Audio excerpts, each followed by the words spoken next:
जो आपका copy check करेगा, याद रखना वो एनसीईआरटी के किताब से ही चेक करे। अगर बाकी सब लिख रहे हैं ना तो आपको लिखना और प्लस डायग्राम दोनों करना है। एक्स्ट्रा का क्वेश्चन नया नहीं बनता है। एग्जामिनर के पास कोई नई फैक्ट्री नहीं है जहाँ पे हर दिन नया नया क्वेश्चन आता है, नहीं। 1 2 3 4 5 ऐसे पॉइंट डालकर लिखना है ताकि एग्जामिनर को समझने में आसानी हो। एग्जामिनर जो पॉइंट ढूंढ रहा हो उसको आसानी से वो पॉइंट मिल जाए। अगर आप क्लास 12 के स्टूडेंट हो और बायो के हो और बायोलॉजी में चाहते हो सपना है 90 प्लस लाने का, तो मेरे दोस्त आज आपके इस सपने को हम साकार करेंगे। आज आपका 90 प्लस का सपना हम पूरा करेंगे। मेरे दोस्त अगर आप 90 प्लस लाना चाहते हो ना तो 5 ऐसी बातें बताएंगे जिनको फॉलो करके आपको कोई रोक नहीं सकता 90 प्लस लाने से। और याद रखना अगर आप इन 5 चीजों को फॉलो नहीं करते हो तो मेरे दोस्त फिर सपना छोड़ दो 90 प्लस मार्क्स बायो में लाने का। मेरा बायो में बोर्ड एग्जाम के टाइम पर 95 प्लस मार्क्स था, लेकिन मैंने कुछ चीजें थी जो बाकी बच्चों से एक्स्ट्रा किया और शायद इसी वजह से मेरा बाकी सब्जेक्ट की तुलना में बायो में सबसे ज्यादा नंबर आया।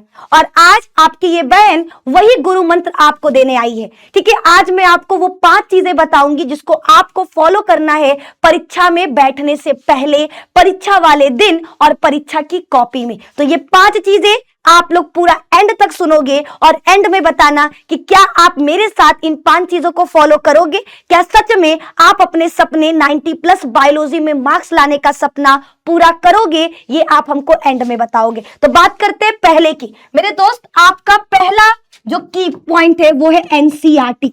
मेरे दोस्त बहुत सारे बच्चे हैं जो एनसीईआरटी से भागते, आपको ये गलती नहीं करना। एग्जामिनर जो आपका कॉपी चेक करेगा, याद रखना वो एनसीईआरटी के किताब से ही चेक करेगा। तो आपको एनसीईआरटी किताब पढ़ना है। एनसीईआरटी बुक्स में जितने भी क्वेश्चंस दिए हुए हैं, जितने भी प्रश्नावली दिए हुए हैं, मेरे दोस्त बोर्ड परीक्षा में बैठने से पहले उनको जरूर पढ़े, क्योंकि आपके परीक्षा में जो क्वेश्चन आएंगे वो एनसीईआरटी बेस होगा, ना ही कोई गाइड बुक से, ना ही कोई क्वेश्चन बैंक से और ना ही किसी भी किताब से आएगा। आपका जो सवाल बनेगा वो एनसीईआरटी के किताब से बनेगा, आपका जो सवाल आएगा वो एनसीईआरटी के बुक से आएगा। तो प्लीज बोर्ड एग्जाम में जाने से पहले एनसीईआरटी के सभी प्रश्नावली को सॉल्व करें, उनको याद करें। अब बात करते हैं दूसरा ट्रिक है बच्चा आप सभी के लिए डायग्राम। हर क्वेश्चन, अगर वो क्वेश्चन में डायग्राम पूछा नहीं है फिर भी आपको आ रहा है, जैसे मान लो दिया कि वृषण की संरचना बताइए, उसमें चित्र नहीं बोला है, आपको वृषण के बारे में लिखना है और खुद से उसका चित्र बनाना है। एक्स्ट्रा मेहनत। अगर बाकी सब लिख रहे हैं ना तो आपको लिखना और प्लस डायग्राम दोनों करना है। एक्स्ट्रा का मान लो रात में आपको खाना मिला, चावल, पूरी, सब्जी, पनीर पुलाव, ऐसा समथिंग मिला और इन सबको खाने के बाद लास्ट में डिजर्ट मिल जाए, गुलाब जामुन मिल जाए, वाह वाह वाह, तो क्या होता है? आप कहते हो ना कि सोने पे सुहागा। खाना तो बढ़िया था ही, साथ में लास्ट में मिठाई, मजा आ गया। सेम उसी तरीके से अगर एग्जामिनर को बढ़िया आंसर के बाद एक डायग्राम दे दोगे तो एग्जामिनर खुश हो जाएगा। डायग्राम में बच्चा याद रखना है, डायग्राम हमेशा पेंसिल से बनाना है। बहुत बच्चे जल्दबाजी में पेन से बना देते हैं, ये गलती आपको नहीं करना है। डायग्राम हमेशा पेंसिल से बनाना है और डायग्राम बनाने के बाद लेबलिंग जरूर करना है। ठीक है, नामकरण बच्चा है ना, किस पार्ट का क्या नाम है ये जरूर लिखिए और इसके लिए आप ब्लू या ब्लैक पेन का इस्तेमाल कर सकते हैं। नाम लिखने के लिए, लेबलिंग करने के लिए ब्लू या ब्लैक का आप इस्तेमाल कर सकते हो। चौथा ट्रिक है बच्चा 5 साल के 5 इयर्स PYQ का सॉल्यूशन। मेरे दोस्त आज से ही आपको तैयार हो जाना है 5 साल के पेपर को सॉल्व करना। ठीक है, आप लोग अगर हमसे पूछो ना कि मैम आपका 95 प्लस आने का जो कह सकते हैं ना गुरु मंत्र क्या है, कौन सा ऐसा रास्ता है जिसको फॉलो करके आप 95 प्लस मार्क्स ला दिए, तो मेरा एक ही जवाब रहेगा PYQ, प्रीवियस ईयर क्वेश्चन।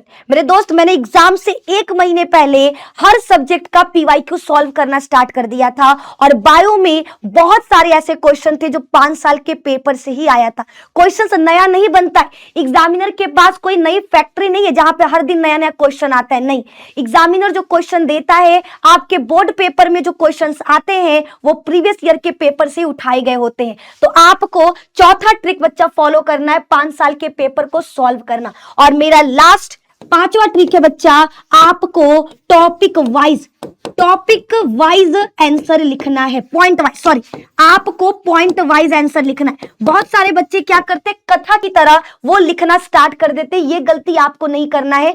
आपको एक एक क्वेश्चन का आंसर पॉइंट वाइज लिखना है। मान लो आया आपके परीक्षा में शुक्राणु क्या है, तो आप लिखना शुक्राणु मेल के वृषण में बनने वाला नर युग्मक है, शुक्राणु को नर युग्मक कहते हैं। दूसरा पॉइंट, शुक्राणु कहां बनता है, तो वृषण के अंदर बनता है। नेक्स्ट पॉइंट लिखना, शुक्राणु कब लड़कों में यौवनावस्था के समय प्रारंभ होता है। फिर नेक्स्ट पॉइंट लिखना, शुक्राणु जीवन पर्यंत बनता रहता है। शुक्राणु के सिर पर एक टोपी नुमा संरचना जिसे एक्रोसोम कहते हैं। इस तरीके से आपको पॉइंट वाइज 1 2 3 4 5 ऐसे पॉइंट डालकर लिखना है, ताकि एग्जामिनर को समझने में आसानी हो, एग्जामिनर जो पॉइंट ढूंढ रहा हो उसको आसानी से वो पॉइंट मिल जाए, और आप एग्जामिनर को लगे कि बच्चे ने मेहनत किया है और ज्यादा शब्दों में आंसर लिखा है। तो ये 5 चीजों को अगर आप बायो में फॉलो करते हो, कोई भी आपका 90 प्लस का सपना नहीं रोक सकता। तो ये छोटा सा वीडियो मेरे भाई बहन के लिए जिनका सपना है बायो में 90 प्लस लाना, जिनका सपना है अपनी बहन के सपने को पूरा करना,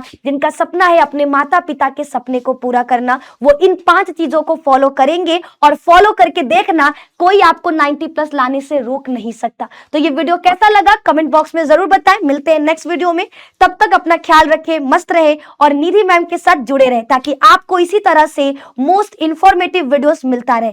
जय हिंद, जय भारत।